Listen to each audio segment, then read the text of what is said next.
بسم اللہ الرحمن الرحیم۔ اپنا غم ہر کسی کو مت بتائیں، کیونکہ مرہم ہر گھر میں ہو نہ ہو، نمک تو ہر گھر میں موجود ہوتا ہے۔ جسے اللہ نے تمہاری دعا میں شامل کیا ہے، اسے اللہ تمہاری زندگی میں بھی شامل کرے گا۔ انسان محبت سے زیادہ یہ چاہتا ہے کہ اسے سمجھا جائے۔ مت بھاگو ان کے پیچھے جن کو تمہارے آگے اور بھی لوگ نظر آتے ہیں۔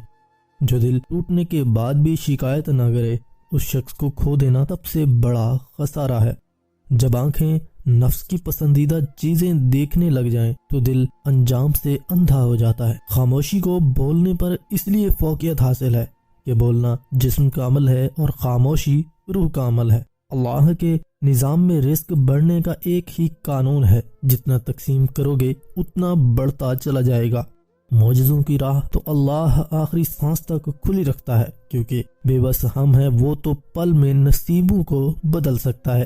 دریا کا پانی نہ کبھی ٹھہرتا ہے اور نہ ایک لمحے کے لیے پیچھے کی طرف مڑتا ہے، وہ مسلسل اور ہر آن اپنی منزل کی طرف اپنا سفر جاری رکھتا ہے۔ یہی کامیابی کا راز ہے۔ اگر دنیا فتح کرنا چاہتے ہو تو اپنا لہجہ دھیما رکھو، کیونکہ لہجے کا اثر تلوار سے بھی زیادہ ہوتا ہے۔ تعلیم کا پہلا اصول یہ ہے کہ اپنی آواز مدھم رکھیں اور اپنے الفاظ میں احترام پیدا کریں۔ رشتے اور تعلق نبھانا ایک فن ہے، جس کے لیے انسان کے پاس دولت کا ہونا نہیں بلکہ احساس کا ہونا لازمی ہے۔ لوگوں کو خدا سے رابطے کے طریقے پر انہیں مت پرکھو۔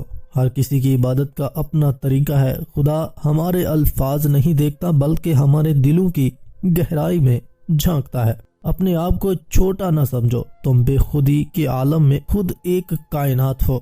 مرد جب کمانے نکلتا ہے تو کبھی کبھی ذلت بھی یہ سوچ کر برداشت کر لیتا ہے کہ وہ جنہیں گھر کی چار دیواری میں چھوڑ کر آیا ہے وہ عزت کی زندگی گزار سکیں۔ مرد وہ ہستی ہے جو چھوٹی عمر سے لے کر تخی نسل تک دوسروں کی خاطر جیتا ہے۔